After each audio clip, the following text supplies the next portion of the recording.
Hello guys, welcome to my channel science class by Malik.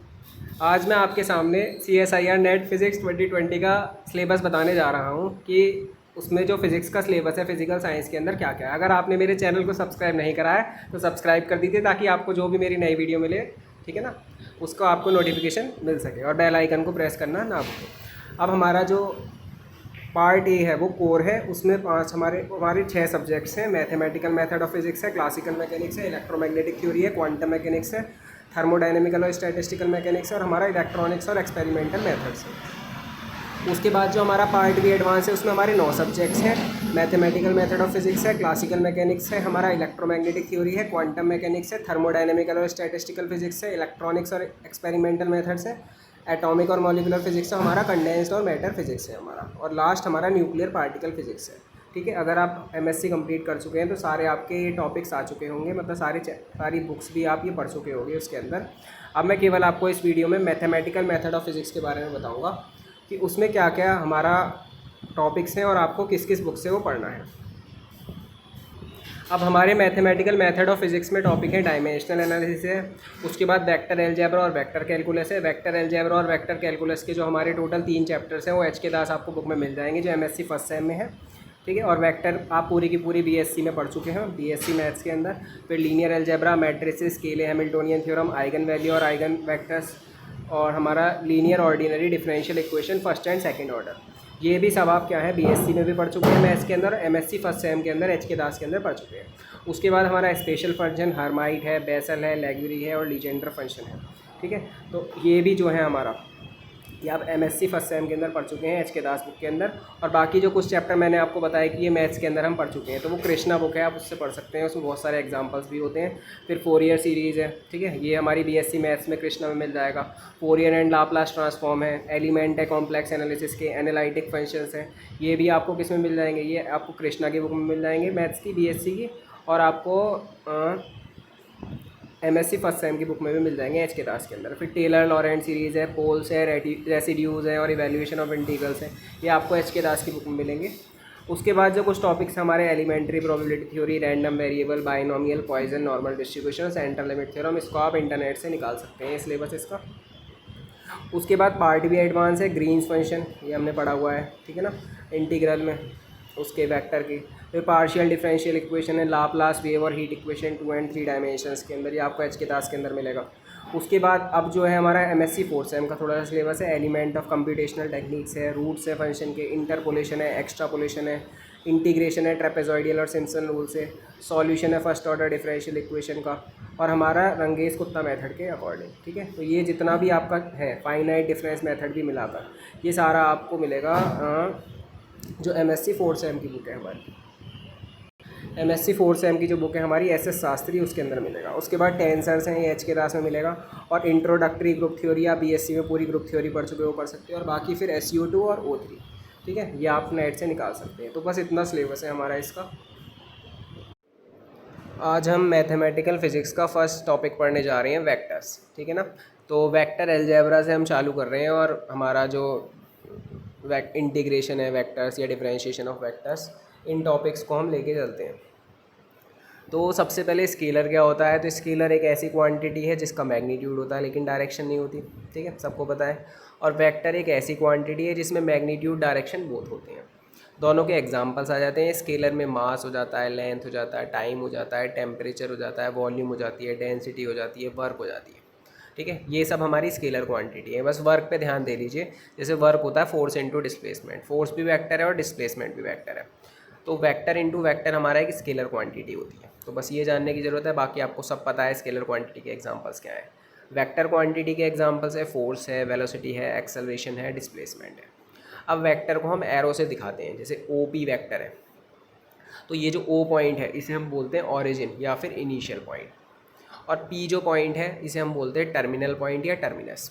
अब vector है जैसे हमें, ठीक है, तो उसको कैसे रिप्रेजेंट करते हैं, तो A लिखा हमने, जैसे हमें A का वेक्टर दिखाना है तो A के ऊपर एक एरो लगा देंगे और उसका जो मैग्नीट्यूड होगा वो होगा A वेक्टर का मॉड, ठीक है। अब जैसे मेरा A वेक्टर है 2i cap plus 3j cap plus 4k cap, तो A वेक्टर का जो मॉड होगा हमारा वो होगा √2² प्लस 3² प्लस 4²। इस तरह से हम A वेक्टर का मॉड निकाल सकते हैं, मतलब उसका मैग्नीट्यूड निकाल सकते हैं। यूनिट वेक्टर क्या होता है, जिसका मैग्नीट्यूड यूनिटी हो, उसको हम कैप से डिनोट करते हैं। जैसे ओ पी का जो यूनिट वेक्टर होगा वो होगा ओ पी कैप, और ओ पी कैप क्या होगा, O P vector upon mod of O P vector. ठीक है, जैसे ही अगर मैं कहूँ ए कैप, तो ए कैप का मतलब क्या है, A vector upon mod of A vector. Equal vector है वो कौन से वेक्टर होते हैं जिनका मैग्नीट्यूड इक्वल हो, डायरेक्शन इक्वल हो, एरो भी इक्वल हो, मतलब डायरेक्शन का सेम मतलब है पैरेलल हो, ठीक है, और एरो भी सेम हो। लाइक वेक्टर में क्या होते हैं, है तो ऊपर की तरह ही हमारे इक्वल वेक्टर की तरह, सेम डायरेक्शन है, सेम एरो है, लेकिन इसमें मैग्नीट्यूड डिफरेंस हो सकता है, लेकिन इक्वल वेक्टर में मैग्नीट्यूड भी सेम रहता है। अनलाइक वेक्टर ऐसे वेक्टर हैं जिनकी डायरेक्शन सेम है, मतलब वो पैरेलल होते हैं, अपोजिट एरो होते हैं, और मैग्नीट्यूड क्या होता है हमारा, डिफरेंट होता है। अब नेगेटिव ऑफ वेक्टर है, नेगेटिव ऑफ वेक्टर क्या होता है, जिसका मैग्नीट्यूड इक्वल होता है गिवन वेक्टर के, ठीक है ना, सेम डायरेक्शन होती है, लेकिन एरो अलग हो सकती है, कि अगर एक लेफ़्ट टू राइट वेक्टर है तो एक राइट टू लेफ्ट वेक्टर है, लेकिन पैरेलल जरूर होंगे वो। ज़ीरो वेक्टर क्या होता है, ऐसा वेक्टर जिसका मैग्नीट्यूड ज़ीरो हो। अब हमारी क्या है, कोई भी ए बी और सी कोई भी तीन वेक्टर हैं, और एम और एन क्या है, स्केलर है। तो ये कुछ हमारे क्या है, ए वेक्टर प्लस ब्रैकेट में B vector plus C vector equal होता है A vector plus B vector bracket one plus C vector, तो इसे associative law of addition of vector बोलते हैं। ऐसे एक जीरो वेक्टर भी एग्जिस्ट करता है, कि कोई भी वेक्टर में जीरो जोड़ेंगे या जीरो वेक्टर, तो सिंपल हमें वही वेक्टर मिलेगा। और हर वेक्टर के लिए उसका एक नेगेटिव वेक्टर भी होता है, कि अगर उसी वेक्टर में प्लस करेंगे उसका नेगेटिव वेक्टर तो जीरो आएगा। कम्यूटेटिव लॉ भी फॉलो करता है एडिशन की, A vector plus B vector equals to B vector plus A vector, और स्मॉल एम अगर कोई भी एक स्केलर मल्टीप्लाई करी ए वेक्टर में, तो वो ए वेक्टर इंटू उस स्केलर के इक्वल होगा। और एम ए वेक्टर को अगर हम mod of M mod of A vector लिखेंगे, तो उस केस में एम लेस देन ज़ीरो होगा। एम प्लस एन ब्रैकेट बंद ए वेक्टर क्या होगा, M A vector plus N A vector, और स्मॉल एम इंटू ब्रैकेट में A vector plus B vector किसके इक्वल होगा, M A vector plus M B vector. अब हमारा डॉट प्रोडक्ट और स्केलर प्रोडक्ट क्या होता है, तो डॉट प्रोडक्ट क्या है हमारा, A vector dot product B vector equal होता है हमारा mod of A mod of B cos theta के। थीटा क्या होता है, less than equals to pi और greater than equals to zero होता है। ए डॉट बी जो हमारी स्केलर क्वांटिटी होती है, ठीक है ना, मतलब डॉट प्रोडक्ट स्केलर क्वांटिटी होती है।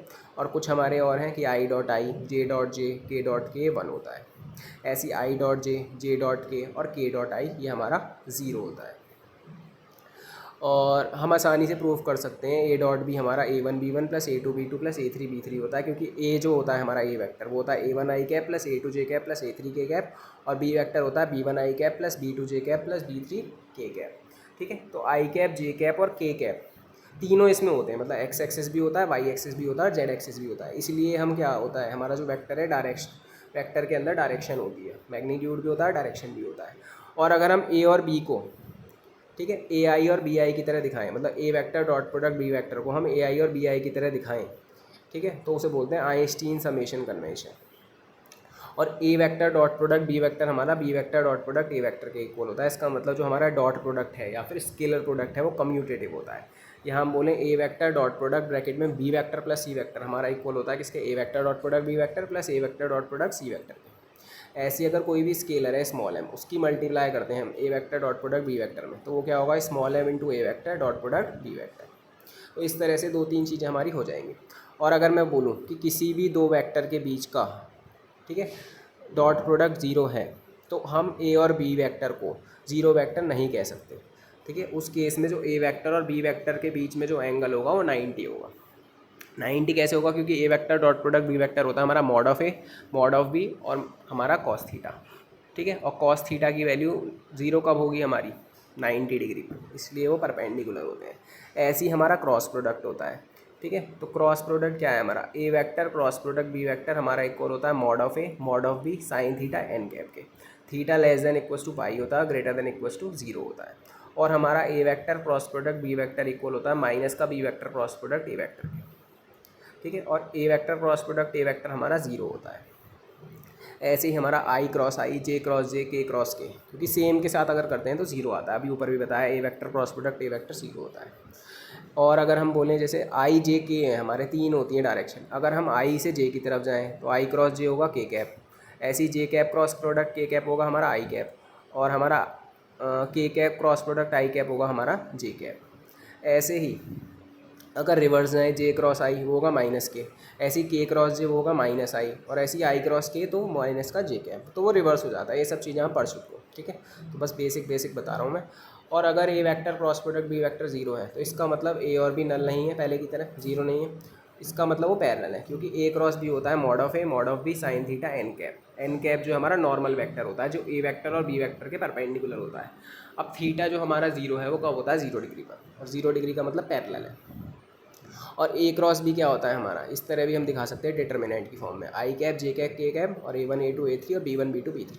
और इसे सॉल्व करने का आसान सा तरीका, आई कैप फिर ब्रैकेट में क्या होता है A2 B3 minus B2 A3 फिर माइनस जे कैप, फिर ब्रैकेट में क्या होगा A1 B3 minus B1 A3 फिर प्लस के कैप, फिर ब्रैकेट में A1 B2 minus B1 A2। तो इस तरह से हम क्रॉस प्रोडक्ट को सॉल्व कर सकते हैं।